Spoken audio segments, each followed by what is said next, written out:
You're about to enter the world of strawberry ice and the ice cave. Let's go! You know, the league rule was you're not really supposed Probably to take him out of that conversation.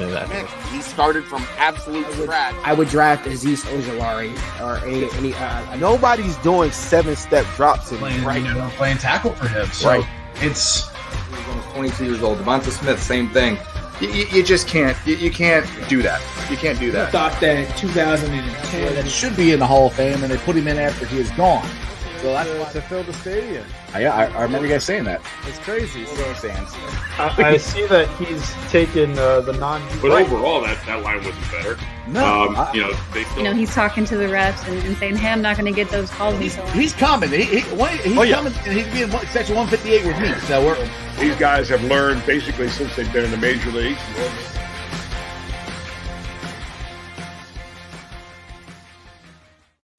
Hey guys, what's going on? Welcome to the show.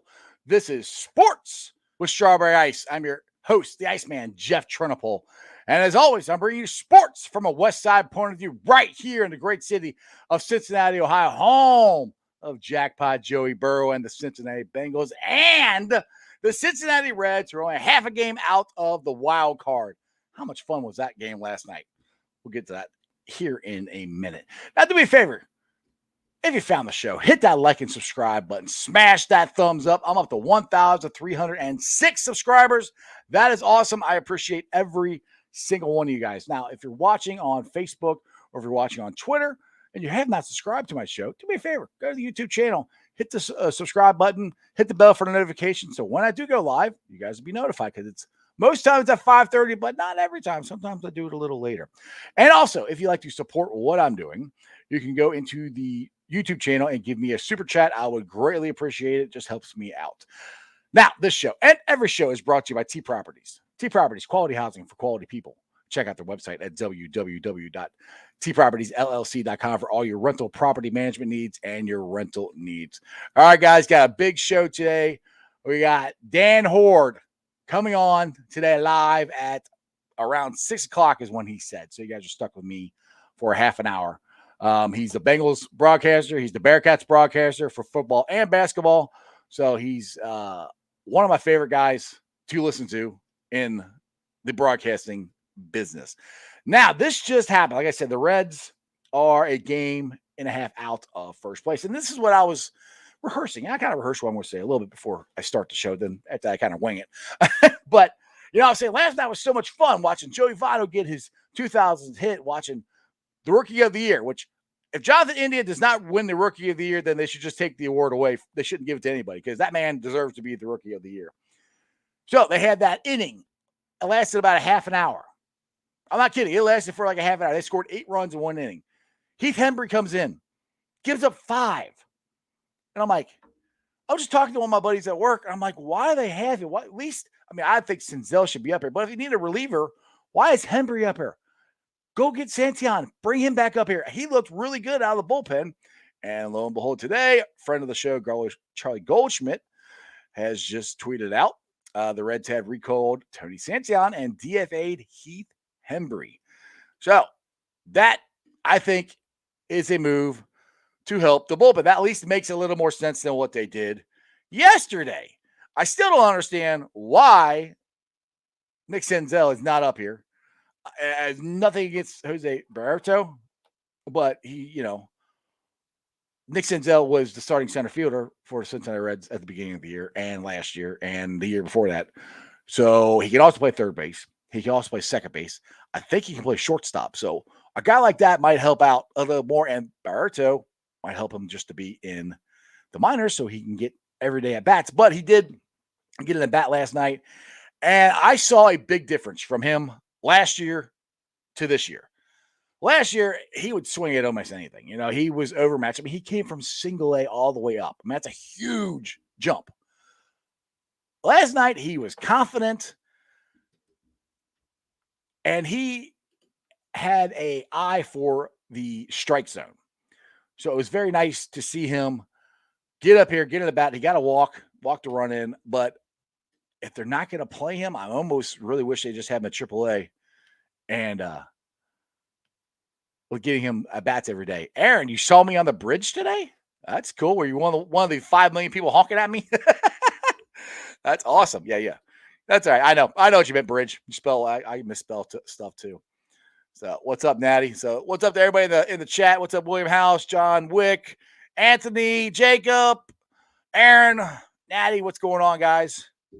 I'm glad you guys all joined the chat. But yeah, it is interesting with the Reds of just the moves that they did yesterday. And like I said, this one actually makes sense. I mean, Hembree, he did okay for a couple weeks as our closer, and now he's just lost it. He can't get people out. And it was interesting. I was listening because I watched the game, and then I have to go to bed because I have to go to work in the middle of the night. So I'm listening to it while I'm trying to fall asleep. And the Cowboy, Jeff Brantley, was saying, and it made sense. And if you guys, I love listening to Jeff Brantley. His insight to pitching is awesome. But he was saying Hembree is taking so long in between pitches that he's making the batters really comfortable. They just sit there, chill out, chew some gum, and just wait for him to throw the ball over the plate. And also it makes the infielders damn near fall asleep. So in his mind that Hembree needs to pitch at a quicker pace a little bit, that might help him. But it doesn't matter now. He is no longer with the Cincinnati Reds. All right, Jeffrey, what's up? Welcome to the show. Houday, Ice, go Bengals and Reds. Bearcats are exciting time. Yeah. And the Bearcats, they came out, I think it was this weekend or was yesterday. I can't remember. My days run together sometimes. I'm trying to keep track of all this stuff. But the AP poll, I think it is, they're 8th. And the college poll, they're 10th. These are preseason poll. I think I had the polls right. I know they're 8th and I know they're 10th. So yes, that was awesome. It's so cool. That's a couple things I might ask Dan when he gets on. Just the Bearcats football team is getting respect. Now, we all know this. If the Bearcats lose a game this year, it's going to really hurt them. And like I said, my concern is we'll go and we'll beat Indiana and we'll beat Notre Dame and then we'll lose to like Tulsa or something like that. And I hope we don't, but we'll see. Let's get to the chat here. Yep, Crown, I know you're here. I know you're there. You're always there, Crown. Every day you're here, Crown. I appreciate it. Natty, what's up? Thoughts on the next preseason game? The next preseason game is this Friday. I'm glad that Jackpot Joe Burrow is not playing. I said this 2 weeks ago, I guess, when we started talking about preseason games and if Joe Burrow is going to play. I think if he plays, he's going to play in the jungle first series against the Dolphins and get out if he plays. So that's where my thoughts are on Joe Burrow. My thoughts on, which is everyone wants to know about, is the offensive line. And I'm not going to call anybody out. But also, you know me, I listen to a lot of different podcasts and stuff. And I heard somebody on podcast say that they would sleep better at night if Billy Price was at guard instead of Michael Jordan or Jackson Carman. And I would not. I mean, one, I don't think Billy Price has taken a snap at guard in training camp. And I've been on the bridge for almost all the practices. And I don't remember seeing him at guard. And at practice, Billy Price a couple weeks ago was not looking that good. He's gotten better, and he did fairly good at center Saturday night. Now, we're not worried about Billy Price starting at center. Trey Hopkins is going to start at center. But I just thought that was a really interesting take. And everybody's allowed their own opinion. I mean, I just don't – I would not sleep better with Billy Price. But I do have to tell you something that was really interesting, and it's on my video, which will be up later on today. I got it edited. I didn't have time to put it up on the YouTube channel yet of my videos, from the bridge. But Deontay Smith was walking out with Frank Pollock. And I said, what did I say? I said, looking good, Deontay, you're getting better or something like that. And I said, you're doing a great job, Frank. And he looked at me, he goes, thanks. He goes, yeah, this one's good. I'm like, yeah, he is. And that is where Deontay Smith is turning heads. There's a chance that, people are like, okay, well, you got Jackson Carman and he's not doing good. Yeah, but Deontay Smith is. So, I mean, I'm not saying Deontay Smith is going to pass all these guys and start at right guard. Right now, Michael Jordan is set to start at right guard. But to me, that says a lot about, I won't even say necessarily where Carmen is, just how good a draft pick Deontay Smith has been. And I want to look at it that way. And I don't think Jackson Carman, and some people said on the show yesterday that Jackson Carman is a bust. I don't think Jackson Carman's a bust. You can't say he's a bust yet. I mean, I'm not even close to even saying that. I mean, it just might take him a little longer to develop. Same goes with Michael Jordan. I mean, Michael Jordan made progress 2 years ago. Last year, he went backwards. He's finally getting really good coaching. And I think it's showing. I mean, look, let's be honest. Michael Jordan went from hoping to make the team at the beginning of minicamp and everything to right now being the starting guard for the Bengals. That's progress to me. I don't see that as a bad thing. And I keep going back to what Duke Tobin said, that offensive line is one of the hardest positions to transition to in the NFL. And it just might take Jackson a little while longer. And honestly, do you really care who starts at right guard as long as they protect Joe Burrow and all five guys work in a cohesive unit? I don't. As long as they put the right guy there. And if it's Michael Jordan, great. If it's Deontay Smith, great. If it's Jackson Carman, great. I don't care. I just want the best guy out there. All right, hold on. So let's get back to the chat here. You guys are getting way ahead of me here. Rabbit, what's up? Welcome to the show, man. How you doing? And yes, did I see? Yes, someone voted yes. The guy was just on Mo Egger's show, and I do not know his name, but I did see where he voted UC 22. He kind of explained it, and he kind of had a point, but then he kind of contradicted himself.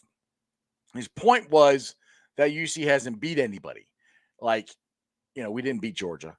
We haven't won these big games against these higher, Power 5 conferences. But then he says every season is a new one, and you have to evaluate the talent. And he said he put UC's talent was on the same level as LSU, but he also put that 22 to, what do you say, the top 10 is not that big of a jump on his scale.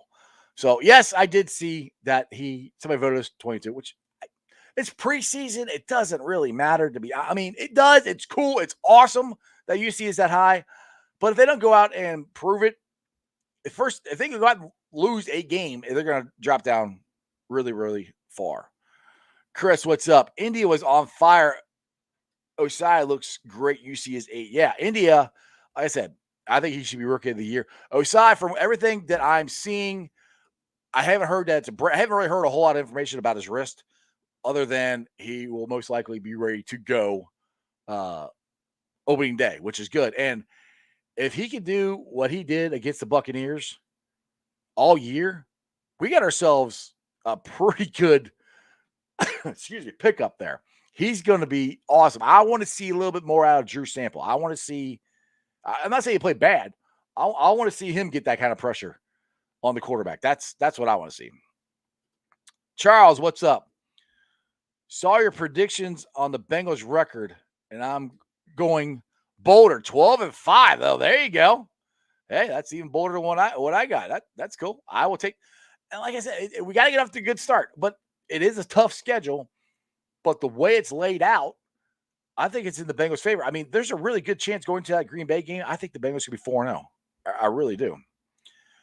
All right, jackpot Joey going to cook the Dolphins on that drive.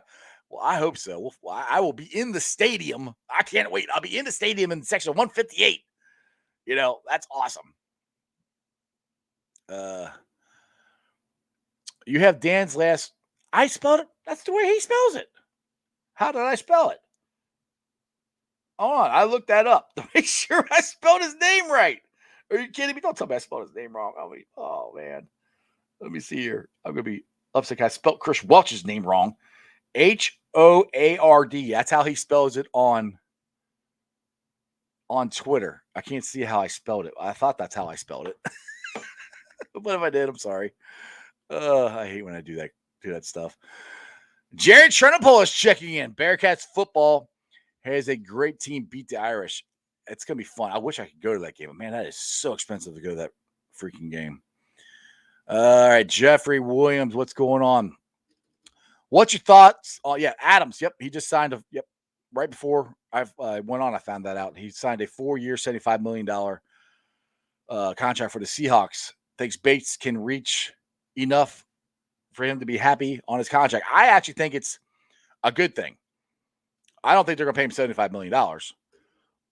But I think that's good that the market's set. So, okay, this is the high point. Hopefully the Bengals can come in between, lower or whatever and make Jesse Bates happy. I still believe that Jesse Bates deal is going to get done. I mean, like I said, I can't remember who came on here, but I mean, a couple of years ago, AJ Green's contract deal got signed when he was on the plane, I think heading to the last preseason game or the first game of the season. So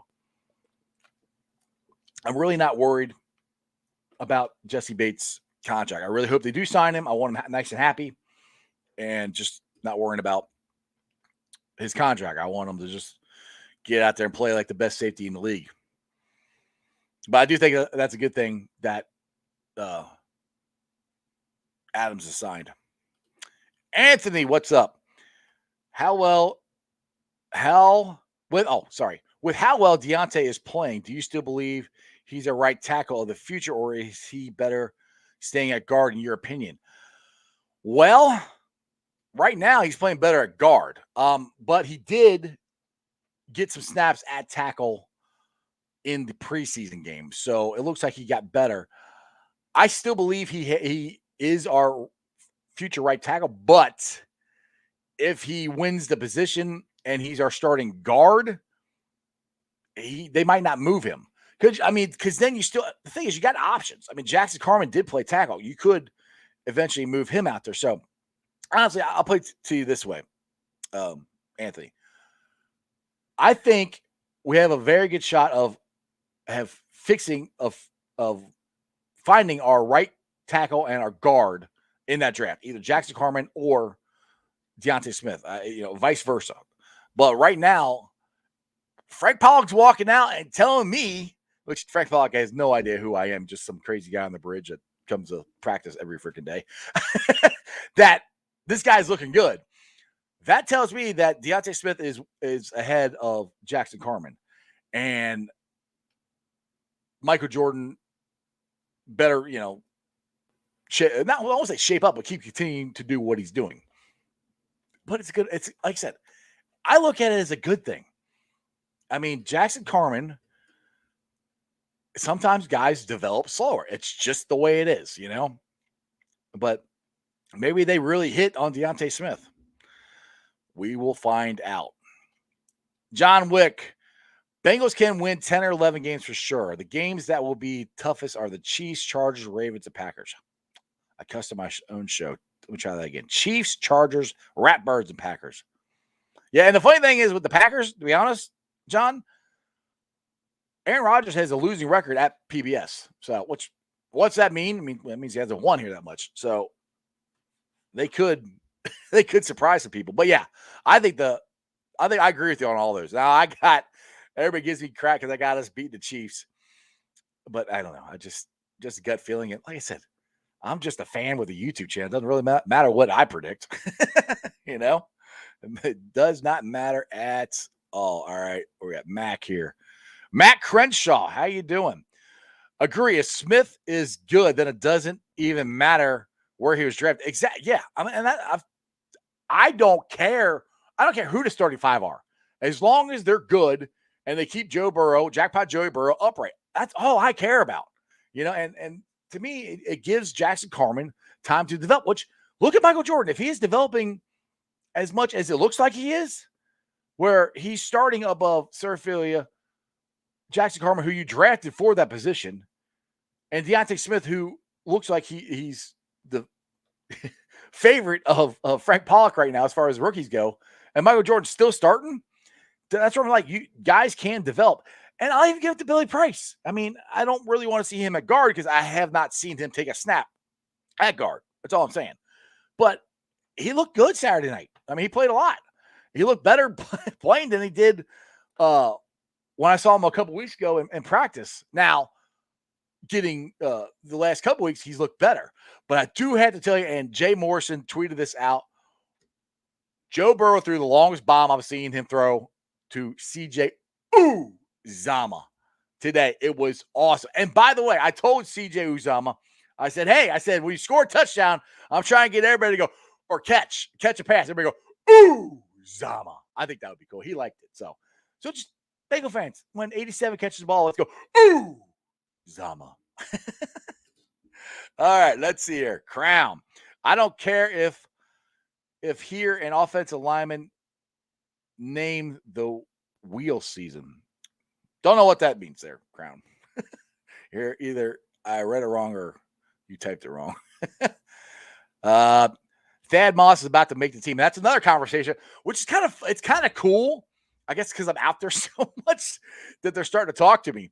Thad actually talked to me. It's the first time Thad talked to me. Every time he has his helmet on, he's focused walking out. And I wish I had the video on. I had the sound of the conversation, but I'm talking to him and the camera's up here. So it's not even, it didn't make the video. But I told Thad, I said, hey, I see you did pretty good. He's like, thanks, man. He goes, I'll get better. And I said, I've been telling everybody you're going to be good. He goes, thanks, man. I appreciate it. He goes, but I'm going to get better. So, which is kind of cool. Not that they know who Jeff or Strawberry Ice or anything is. I'm just, like I said, the crazy guy and on the bridge, and I got a phone in their face talking to him. Chief, what's up? Do you think you could drink? Do you think you can drink more beers than Riley Reef in a 30-minute span? I seriously doubt that. That's a big dude. Oh, by the way, Matty Myers, if you're watching the show, Riley Reef said, I was wearing this today. He goes, are you the one that gave me the Jackpot Joey Burrow hat? I said, no. I said, but I know who did. He goes, well, tell him thank you. So Matty Myers, Riley Reef said, thank you for the Jackpot Joey hat. If you guys want any of this Jackpot Joey merchandise, portions of the proceeds go to the Joe Burrow Hunger Relief Foundation. I think Matty's got a website up. He hasn't sent me information on it to put it up. So Matty, if you're out there and you got a website, I know you're on Facebook, so you guys can find Jackpot Joey on Facebook to order this cool stuff. Dustin. Seattle paid $18 million for a safety when they are bottom half defense head scratcher. Well, they traded for him. So that doesn't really surprise me because because he was with the Jets, and he wasn't going to sign with them. So it doesn't really surprise me. I understand what you're saying, but it doesn't really surprise me because they did trade for him. Sorry, just read my emails, making sure the link went to Dan. Sorry. But yes, I do understand what you're saying, but I also am like, they traded for him. So, and he wanted to get paid. That's why he got away from the Jets. Jacob, what's your expectations for Joe Mixon this year? I think Joe Mixon is going to have his best all-purpose yardage. I think he's got a shot at 2,000 total yards is what I'm saying. Because no matter, I think we're going to throw the ball a lot. And I think Mixon's going to be a part of it. Now, I preface that because it could change. Because Chris Evans looked pretty good. And he looked good at camp, and he looked pretty good in the first game. But I think Mixon has a shot of getting 2,000 total yards, all-purpose yards is what I think. I think this is going to be Mixon's best all-around year. Puts you that way. All right, Jeffrey, what's up? I know Phillips is a beast, but Jalen Davis is really showing something. And I believe he has the best chance to make the team over Brown and Rose. Yeah. To be honest, I don't really have any thoughts on that other than I do like Phillips. I think Phillips is definitely going to make the team. And I want him punt returning. That's what I want. But as far as Brown and Rose, I haven't paid that much attention really to give a very good opinion about it. But it sounds good to me, Jeffrey. Like I said, and I'm sure when you say Phillips, I'm pretty sure you're talking about Darius Phillips. I think if you're not, then let me know. Frank and Jackson. Chris, this is a comment from Chris. Chris Hoskins. I hope I'm saying his last name right. Frank and Jackson is staying after practice so nobody can say they aren't giving their all to improve. Yeah, exactly. I mean, that they were one of the last ones to come off. Crown, you don't what? I don't care if I hear an offensive line. Yeah, I don't want to hear any offensive lineman's name all year long. Exactly. And that's the thing. The guys that started, Saturday night, we didn't hear their names. And when you hear an offensive lineman name, well, except for, Jonah Williams made one of the most athletic plays I've seen a tackle for a Bengal, make in a while. When he kicked out there on that little screen or side, whatever you call it, to Jamar, he was out there leading the block. So, but yeah, you don't want to hear their names. Unfortunately, Jackson Carman's first play, you heard his name because he pulled a guy down. But all right, let's see here, Jeffrey, what's up? How mad was your wife when the Bucks got smoked? She wasn't that mad. I mean, she wanted them to win. I mean, she wanted them to win, but she wasn't upset. Now, me, I'm more of a sore loser than she is. But she is a Bengals fan, though. So I mean, she likes her Buccaneers. She grew up down in St. Pete, so she rooted for them when they were the Yuccaneers, just like I rooted for the Bengals when they were the Bungles. So. Yeah, you're talking about Darius. Okay, Jeffrey. That's what I thought. Yeah, I really like Darius. He's made plays in the secondary too. Hopefully he can stay healthy. That's his problem. I'm not staying healthy, but I like him as like the fifth DB and punt returner. I want to see him because I want somebody like Pac-Man. Pac-Man would always bring the ball out. And that's not that you always have to bring it out, but Erickson would always fair catch it, and it would drive me nuts. I'm like, just run. He would fair catch it on a 3-yard line. There's nobody within 5 yards of him. I'm like, what are you doing? Darius, I think, is gonna bring it out. So there he is. Jackpot Joey, what's up? Maddie, if you didn't hear it earlier, Riley Reef told me to tell you thank you for the Jackpot Joey hats. He liked them a lot. Thomas, what's going on? I was very impressed with Smith, number 7. I was too. I've been impressed with him since they drafted him. I'd never heard of him before, but I saw some of his tape from the Senior Bowl, and that was the thing that impressed everybody is his ability to play tackle and kick in the guard, how quick he was. And now he's put on the weight and the muscle that they wanted him to, and he's still able to move that fast. So, I mean, if Michael Jordan starts at guard, I don't know if he's necessarily going to be the guard at the end of the season. Now, there's always injuries or whatever. Hopefully that won't happen. Hopefully we will have a very healthy season. And I think we got lucky on the Joseph Osai. I don't think he's going to play anymore. For what I've heard, he's not playing anymore until the game starts. Did you miss Riley Reef?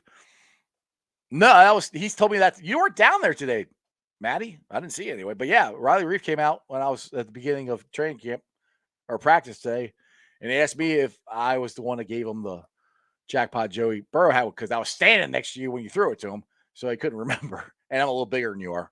But I said, no. I said, but I know who the guy is. And he said, well, tell him I said thanks. So he said thanks. Holy crap, my buddy. Casey Cash is in the chat. What's up, brother? All right, let's see here. Yeah, Dustin, I want to get back to yours here. Okay. The point I was getting at with Adams, I just don't see a safety to be a high enough value position to pay over $18 million a year. Well, that's what I mean. If you want one of the top 5 safeties in the league, that's what you're going to have to pay. I mean, I don't know if they're going to have to pay Bates $18 million, but they might have to pay him $15. And we got the thing is the Bengals got the money, and so I understand what you're saying, but that's what the value of Jesse Bates is right now. So I would not be, like I said, I wouldn't be surprised if he gets about 15, 16 million, and I think we call it a deal. All righty. The man is in the chat. I am so excited for this. I had to get to his intro and everything. Give me 1 second. I got it all laid out here for you there, Dan. So you're very important. All right, now let's get to the guy we all been waiting for. He is one of my favorite broadcasters to listen to. He's a great guy. He's a broadcaster for the Cincinnati Bengals and the Cincinnati Bearcats. I mean, and he does red stuff. So, I mean, he's broadcast for every team in Cincinnati. And he's also part of the Ball Guys, if you guys remember that. He's none other than Dan Hoard. Hey, Dan, how you doing? Welcome to the show. The Iceman. Good to be on your show. Thanks for the invitation. No problem. Thanks for coming on. You shocked the crap out of me the other day when I saw you outside of practice. And I was like, hey, Dan, I said, I want you to come on my podcast or whatever. You're like, what's the name of your podcast? I said, Sports with Strawberry Ice. And then you like pause and then you go, are you Jeff? I'm like, yes. And I was sitting there like, how did you know that? But I think I finally figured it out because I got that shout out from Commissioner Goodell on that Zoom chat we were on the other day. Is that how you knew who I was, or you just knew me from Dave Lapham? No, honestly, in fairness to you, you've reached out a few times on Twitter, but I'm not a big DM person. Right. I don't check my DMs that often. So when we saw each other, I recognized who you were, and I told you to reach out by email. That works much better for me. Exactly. So here we are. Well, I appreciate you coming on. This is awesome. And if I bugged you on Twitter, I'm sorry. That's the only way I get a hold of people. No worries. So let's get to the Bengals and training camp and what's your thoughts on how it's going, where are they at, stuff like that. Well, let's start with how training camp began. Very well for the defense, not so well for the offense. I can't say that I was worried. I knew that Joe Burrow would eventually be Joe Burrow again, but at the beginning of training camp, he didn't look like the guy that excited us so much last season, and understandably so. Coming back from an injury as severe as the one that he suffered, he was bound to experience some growing pains. I guess in retrospect, we should be happy that it only lasted for about a week, because now, at least to me, he looks perfectly normal. Mm-hmm. The offense is functioning fine. Having said that, the defense continues to play well, and I was really excited by how well the defense played in the preseason opener against Tampa Bay. They only gave up 6 points on offense for Tampa Bay. They held the Bucs to about 150 yards. They held them to 1.7 yards per rush. We know how badly the Bengals' rush defense has been in recent seasons, so I'm really encouraged overall by the play of the defense first and foremost, but also how far the offense has come in the last week or so. Yeah, exactly. I mean, and yesterday was, I think, by far Jackpot Joey Burrow's best day. You know, he threw two corner shots, I think, one to Chase and one to Higgins. I mean, they were right there. And then today he threw the biggest bomb to CJ Uzomah. That's the way I say it. But I mean, he's starting to come around. And like you said, the defense Saturday night, the run defense, I was really impressed with that, because they did that. DJ Reader didn't play very much. Larry Ogunjobi didn't play at all. Mike Daniels played a lot. Tyler Shelvin played a lot. The Buccaneers couldn't run on us, and that was throughout the whole game. So, you know, seconds, thirds, and, you know, all those guys, I thought it looked really well. I was very happy with that. And Joseph Osai, to me, was the star of the game until he got hurt. Yeah, I would say he was one of 3 guys that really jumped out to me. He was one for obvious reasons. It seemed like he was in the backfield or making a great play on just about every other snap. Then you have Darius Hodge, 5 quarterback hits, 1.5 sacks. And then on offense, you have Chris Evans. Statistically, he didn't have a tremendous game. I think he had 60 combined rushing and receiving yards. But when you consider that on several of those plays, he appeared to be dead in the backfield and turned nothing into something, I was really impressed by how good he looked in his NFL preseason debut. Yeah, and that was the thing I took away from the game Saturday night. There was a lot of positives. I mean, I know all Bengals fans are worried about the offensive line, and we're worried to death about Michael Jordan, because Michael Jordan was, you know, could be the reason Joe Burrow got hurt. You know, there's a lot of other mitigating circumstances to that, but unfortunately, he's getting a lot of the blame for that. But I thought he did fine. I mean, I didn't see him. You didn't hear his name called out, and when you don't hear an offensive lineman's name called, that's a good sign. And the other thing is that I'm finding interesting with the offensive line. Like today, I was standing outside practice again, and Frank Pollock walked out with Deontay Smith, and he told me, he goes, "This guy's good." Now, why he told me that? I mean, I'm not Dan Hoard. I'm just me. But I think that's surprising of where I think he might be. I think, to me, it sounds like it's either Michael Jordan or Deontay Smith might be our guard. What's your thoughts on that? I'd be surprised at this point if it was Deontay Smith over Michael Jordan in week 1, although I've been wrong before. I'm not surprised, though, by how well Deontay Smith has done, because I saw him a couple of years ago with East Carolina, and the Cincinnati coaches were well aware of how good that he was and how good that he could be a legitimate NFL prospect. So he missed most of last year due to a couple of different injury issues. That's one of the reasons why the Bengals were able to select him later in the draft. But if you just look at him physically, he looks like a guy who could have been first 3 rounds type of draft pick, 35-inch arms, good height, very smart guy, very dedicated. So I don't think he's going to be a starting guard in week 1, but I'm not ruling out that he'll be a starting guard for the Bengals down the road. Yeah, that's kind of what I'm saying. And somebody on my show actually said yesterday that they think Jackson Carman could be a bust. I'm like, it's a little early for that. And I'll take what Duke Tobin said. I don't think it was on your podcast. I think it was on the Facebook or whatever, the live broadcast you and Lap did from training camp, where he said that, in his opinion, offensive line transitioning from college to NFL playing offensive line is one of the hardest things to do. So he might take a little longer to develop. I mean, look at Michael Jordan. I mean, he got better in 2019, 2020, not so much. This year looks like he's getting better. So I keep talking about, just give him time. We'll see what happens. We got some options out here that I think the offensive line is going to be better than last year. Yeah, I don't want to be overly harsh, but the Bengals have had 15 practices. Think of how stupid it is to refer to Jackson Carman as a bust. Right. We have no idea how good he's going to be. There's just as much a chance that he will be a Pro Bowler as there is that he will be a bust. Right. We just don't know at this point. But what I like is I'm seeing a lot of dedication out of Jackson Carman.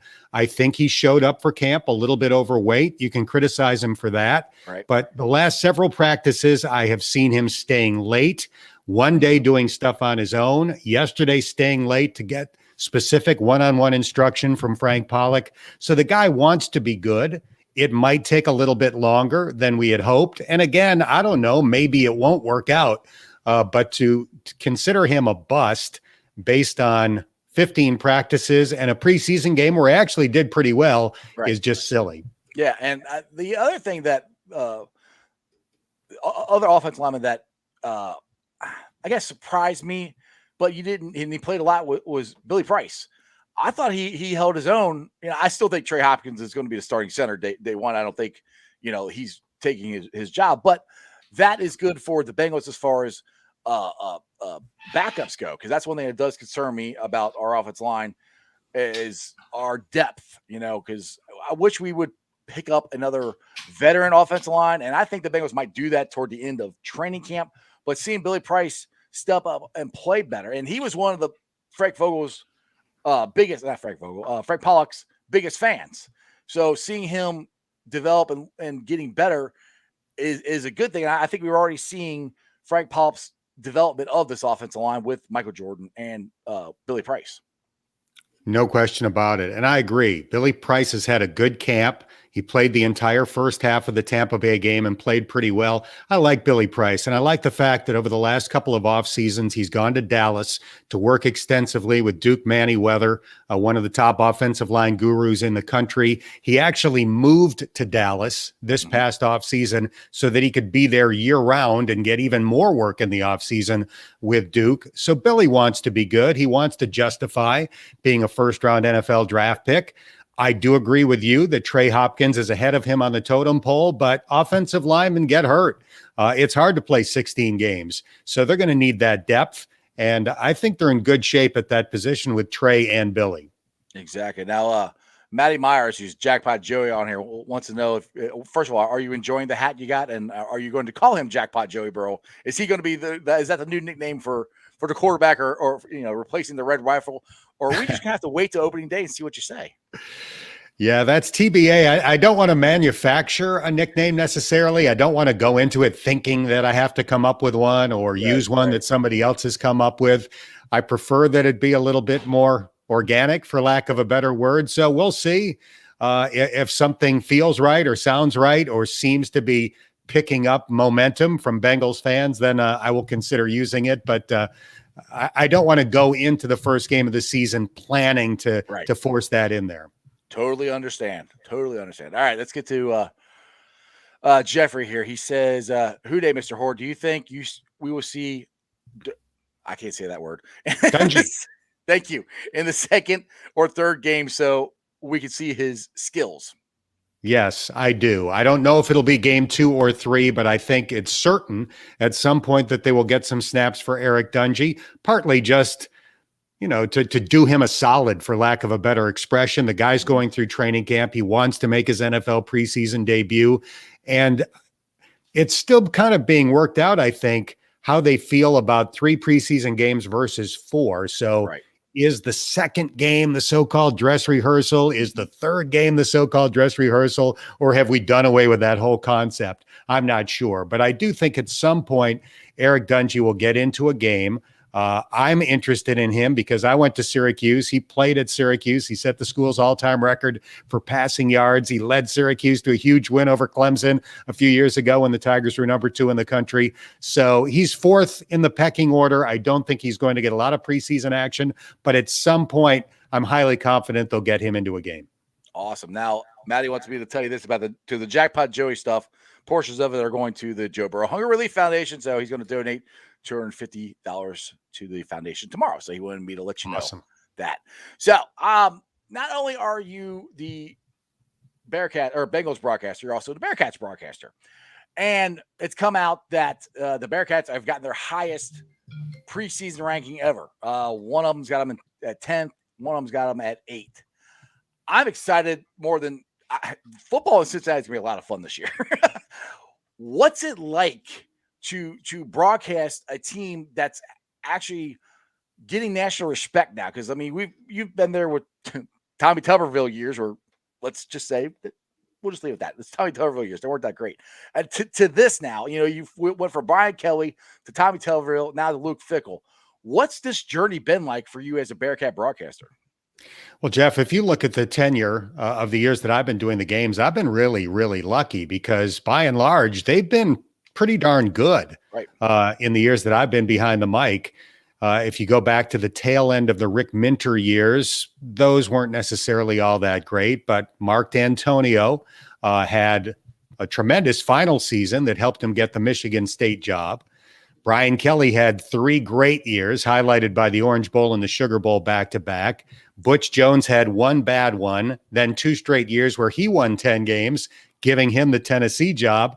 As bad as we think of the Tuberville era, the first 2 years they won 9 games, and in one of those seasons they won a league title. And now with Luke Fickell, they sputtered in year 1 as he rebuilt the program, and now they've had 3 tremendous seasons in a row and could conceivably take it up another notch this year. So they've really been pretty consistently good. Lucky in the mic during, and is really exciting this season because if you think about it, being number 8 in the AP poll to begin the season, they are 4 spots away from a 14 playoff. So they would have to go undefeated again to get in, which is easier said than done. But you've got Indiana and Notre Dame back-to-back on the road, non-conference early in the season. If they could somehow win those 2 games, it would be really impressive to the pollsters. That would allow them to maintain or move up from number 8. And then again, if they could somehow run the table and go undefeated again, they could legitimately compete for a national championship. Yeah, exactly. And I've said this before on my show. I don't care what conference you're in. To go undefeated 2 years in a row is very difficult. Now, that's not even counting going to Indiana and going to Notre Dame. And I'll tell you, Dan, to be honest, I'm still won't be surprised if they do this and they go undefeated and they still keep us out. I won't. I'm a Bearcat fan, and we're in the American Athletic Conference, and that conference just doesn't get respect. It's not the Power Five, yada yada yada. We know all that stuff, so I hope that doesn't happen, but I'm not gonna worry about that right now. We got to go undefeated, and the first game against Miami, and we're going to keep the victory bell in Cincinnati, which I think we've kept it for 10 years, 11 years in a row now. I think we've beat them. Yeah, it's at least 11. It might be 12. I'm trying to remember, but in any case, it is double digits. Yeah, it's been a while. I mean, I think the guy that plays for the Squealers, I think he was playing for them last time they beat us. But it's going to be a lot of fun to watch that. Now let's get back into, let's see here. Got a couple more questions here from the chat. Jeffrey, do you see the Bearcats making the transition to the ACC, or would they be better off in another conference or staying in the AAC? I think the ACC would be the ideal scenario, and it's not that far-fetched. Now that Oklahoma and Texas are leaving the Big 12 for the SEC, there's going to be another round or multiple rounds of realignment. I don't know if the ACC will add 2 teams to get to 16 in football, but it's possible. And if they do it, West Virginia and Cincinnati would be the most obvious 2. And that would be ideal for the Bearcats because, number one, they would have the regional rivals back, Louisville, Pittsburgh, maybe West Virginia, if West Virginia also goes in. So that would be great. You would add all these powerhouse basketball programs, which would be awesome to have them coming into Fifth Third Arena, Duke, Syracuse, North Carolina, etc. But even beyond that, I think over time, Cincinnati could actually compete in football in that league, and people will scoff and say, they're never going to be able to beat Clemson and Florida State. Right now, they can't beat Clemson and Florida State on a regular basis, but whatever league Cincinnati has been in a pretty short period of time, they rise to the top in football. It happened in the Big East. Within 3 years, they were winning, the league championship. Now they're the dominant program in the AAC. And yes, the teams they would have to climb over are much better in the ACC. But with a fertile recruiting base in the state of Ohio and a guy like Luke Fickell in charge, I honestly think in a relatively short period of time, Cincinnati would be able to compete with the best teams in the ACC. I completely agree with you on that. And the cool thing about the ACC is we would get all of our old Big East rivals back. We get to play Louisville, which I still think in basketball we should play Louisville. That series should have never stopped. But you have the Keg and Nails trophy coming back. You have the River City rivalry coming back. So that's just right there is cool to have that. And West Virginia is another close one, which I never understood them going to the Big 12. Well, I mean, I understand it's money, but they're nowhere close to anybody in the Big 12. That's your answer. Yeah, money. Exactly. Now, my fear is if the ACC tries to expand to 2 teams of football, if Notre Dame comes, then we're in trouble. And that's my fear, that the Bearcats are going to get left out because they'll take Notre Dame and West Virginia and not us. But there's absolutely nothing we can do about that. But I completely agree with everything you said about going to the AAC. See, the AAC and the ACC they're tongue twisters, but I agree with that. I hope it happens. But going into this year, Luke Fickell, I think, has set a tone for Bearcat football, and it's been getting back to where it was when Brian Kelly was the coach. It's more of a national prominence. I mean, you say Bearcat football, people are like, oh yeah, especially Georgia fans, which I have to tell you, when we were playing them in the Peach Bowl, I went on my show and I said, I think we have a chance to beat them. And oh my goodness, Georgia fans came after me. How do you think that? And blah, blah, blah. And we damn near meet them. They didn't hit a 56-yard field goal or something. So that aspect right there, UC has gotten more respect. And everybody's always worried about Luke Fickell leaving. In my heart of hearts, I don't think he's going to leave unless it's a big job. Same thing with Brian Kelly. I don't think Brian Kelly would have left except for Notre Dame. I think Luke Fickell, unless it's like Ohio State or Notre Dame or something like that, I think he might be here for a while. What's your thoughts on that? Totally agree. I think those two jobs are the ones that he would probably take. Ohio State, definitely. And who could blame him? He's from Columbus. He played there. He coached there. Right. His wife is from that area. If Ohio State comes open, if Ryan Day were to go to the NFL or something like that, and they wanted to hire Luke Fickell, we should all give him our blessing, because that would completely be understandable. And Notre Dame, hey, it's Notre Dame. He's a Catholic person. It's Notre Dame. So, and plus it's not that far away. So if either of those jobs were to come open, we should shake his hand, thank him, and root for him at his next destination. But aside from that, I don't really see another college job that has that much appeal to him right now. I could be wrong. I can tell you this: I can't see him ever taking the Michigan job with all his years at Ohio State. I just can't picture that happening. We already know he's not going to Michigan State because he turned that down. So I just don't see him going a great distance for a paycheck and uprooting his family. He's got 6 kids. His oldest son, Landon, is now a freshman playing for him at UC. So I think there's a reasonably good chance that he's going to be here for several more years. Exactly. And I love the question. I watched the YouTube show series that UC Digital Broadcasting has done, Let It Fly. And I think you guys are over here at the Western Hills Country Club, and somebody asked Luke if he'd sign a lifetime contract. And I loved your comment. Good try. That was awesome. And I see the video of Luke's barn in the backyard. He's got the Bearcat basketball court and everything. So you're building that stuff. You're planting seeds. I don't think you're going to leave anytime soon. But like you said, if it's their game, Ohio State, yeah, I think he might go. But it is 6:21. You said you give me 20 minutes. I will let you go. I appreciate you coming on, Dan. Tell everybody about your Bengals Booth podcast and everything that you got going on and where they can follow you at. They can follow me on Twitter. That's where I'm most active on social media. Dan_Hoard, Hoard. Somebody beat me to just Dan Hoard. So it's Dan_Hoard.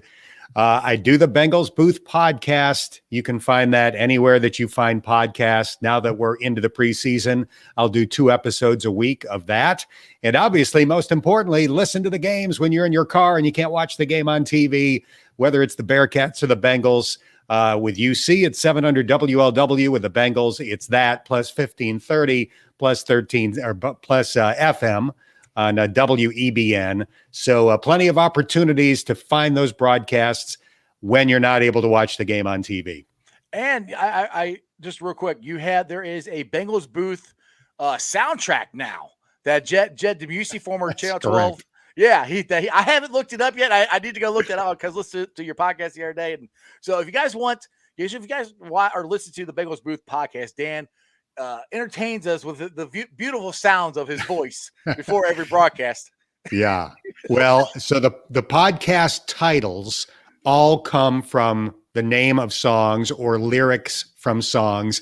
I started that very early in the podcast, and it's become more and more of a challenge not to repeat myself. Right. But in any case, that's where I come up with the name for each episode, and then I sing a little bit of that song at the very beginning of the podcast. So Jed DeMusy, who used to be at Channel 12, as you mentioned, wrote down every song that I've referenced and then made a Spotify playlist with the real recording artist doing the song. It's 153 songs, actually 154 now because he needs to add the latest episode. Right. I had no idea there were that many. Yeah. And it's a pretty eclectic list ranging from legendary bands like the Beatles and the Rolling Stones to TV theme songs to just bizarre selections. So if you want to find it, go to Spotify, look for the Bengals Booth soundtrack and enjoy. One more thing real quick. I'll let you go. You guys doing the Sports Extra intro when Kenyon Martin broke his leg and Bob Huggins was in the coffin was the funniest freaking thing I ever saw in my life. I really missed you guys doing Sports Extra or Sports Wrap. Sorry, not Sports Extra. Sports Wrap. That was my favorite Sunday night viewing. But awesome. Dan, that was a lot of fun. Yes, I appreciate you coming on. And as you would end the Bengals winning a game, it's coffin and nails. Bang, bang, bang. Well done, Jeff. Thanks for having me on. I appreciate it. You have a wonderful day. Thank you. You too. See ya. All right, guys. I hope you guys liked it. That was fun. I always say that every time. I hope you guys liked that because I hope you guys liked that. But I had so much more stuff I could have asked Dan. I got paper. I got lists of stuff I didn't even get the chance to ask him. But he is one of my favorite broadcasters. He was one of my favorite guys when he just did sports for Channel 19, and then he became the Bearcats football and basketball broadcaster. And then they almost lost him, and because he's married to his wife, who got a job in Boston, and then he went there and did minor league baseball, but still did the Bearcats. And luckily, he came back to the Bengals. And anyway, I'm very glad that he is the Bengals and Bearcats broadcaster. He's one of the best in the game, in the job, and I really enjoy him and Dave Lapham and Jim Kelly. I didn't get to even ask about Jim Kelly. Jim Kelly is the his broadcast partner with the football team, and then Terry Nelson, my boy Terry. I didn't get to ask him about Terry because Terry's the broadcasting partner for him for the basketball team. So he's got three different guys, and all three of them are different. But Dan works very well with all of them, and it's a lot of fun and very enjoyable to listen to him. So let's get to the Facebook groups that let me live stream because it's about 6:30, and let's roll. Actually, hold on a second. Yeah, I know. Thank you guys. You're all telling me I did a great job. Thank you. Dan and Dave are awesome. Calling football games, great interview. Yeah, thank you. Yeah, I love listening to Dan and Dave. Like I said, I just really like listening to Dan Hoard. I think he's really good at what we have some very good broadcasters on radio. I mean, we had the great Marty Brennan forever, and now we got Tommy Thrall and the Cowboy. We got Dan Hoard. And the list of guys I said that are his broadcasting partners, we got some good. We're very blessed here in Cincinnati for the broadcasting people we have. But like I said, the Facebook groups that let me live stream, and I appreciate every single one of them. Houday Nation, Bengals Nation, Bengals Houday Nation, Cincinnati Bengals the Jungle, Cincinnati Reds rounding third, heading for home, Bearcat Country. Like I just said, I finally got to talk some Bearcats on here, so that was cool. I can't wait to get closer to basketball. I know I get Terry on here, but basketball isn't started yet. So Terry will definitely be on later on during basketball season. We can talk some Bearcat basketball. Also, you got the Ohio State Bucknuts, the Ice Bar. And then you follow me on all my social media platforms, all under Sports with Strawberry Ice. I'm on Instagram, Twitter, TikTok. Twitter handle is at Jeff A. Trunapole. Excuse me. The TikTok is at Iceman90. You guys can go check it out. My TikTok is mostly me just hyping up the Reds, Bengals, Bearcats, and talking trash about the other teams. It's a lot of fun. And I hope you guys enjoyed the video. I have so much fun making these videos. I mean, last night I made a Joey Votto one, a Jonathan India one, a Kyle Farmer one. It's just, I have so much fun doing that.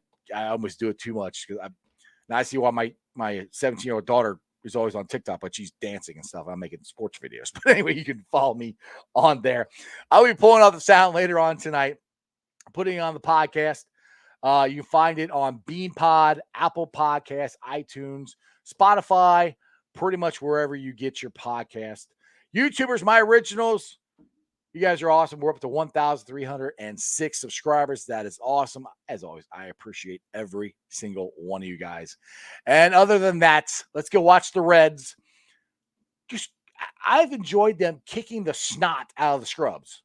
I'm sorry, because they were going to have a dynasty for 15 years. Well, it lasted 5. And it's so much fun kicking their ass. I'm very happy that Santillan is up with the Reds. I like Santillan coming out of the bullpen. I said that when he was a starter. I said, I think he could be really good coming out of that bullpen. Because one thing we don't have, I mean, Michael Lorenzen is that guy. Garrett should be that guy, but we haven't had a consistent lights out guy where he comes in. I so badly want a bullpen reliever pitcher for the Reds to come in and just have the first inning, have a 1-2-3 inning this year. That would be nice because there's so many times they come in and walk the first guy, like, just get him out. But I'm very happy that Santillan is there. Hopefully Nick Senzel will come up soon. And other than that, there's my boy, Jeremy Dimebag D's Nuts, always says, remember one thing and one thing only, and that is you don't live in Cleveland, you live in Cincinnati, so act like it. Houday, go Reds, go Bearcats. football is going to be fun this year. And obviously, go Bengals. This Friday night, they're playing. I can't wait. And other than that, let me get to my edge. I keep doing this. I keep saying, I say other than that, and I have to get to a different screen on my computer to end the show. There's a lot of stuff going on here. That's why it's a lot easier when Jeremy's here. He can talk sometimes. Other than that, that's just sports, baby. See ya! You're about to enter the world of strawberry ice and the ice cave. Let's go! You know, the league rule was you're not really supposed to take him out of that conversation. He started from absolute scratch. I would draft Azeez Ojulari or any. Nobody's doing 7-step drops playing, right. playing tackle for him. So Right. it's He's almost 22 years old. Devonta Smith, same thing. You just can't. You can't do that. You can't do I that. thought that 2010 That should be in the Hall of Fame, and they put him in after he is gone. So that's why. To fill the stadium. I remember you guys saying that. It's crazy. I see that he's taken the non. But overall, that line wasn't better. No, They still. He's talking to the refs and saying, "Hey, I'm not going to get those calls." He's coming. He's coming, and he's being section 158 with me. So These guys have learned basically since they've been in the major leagues.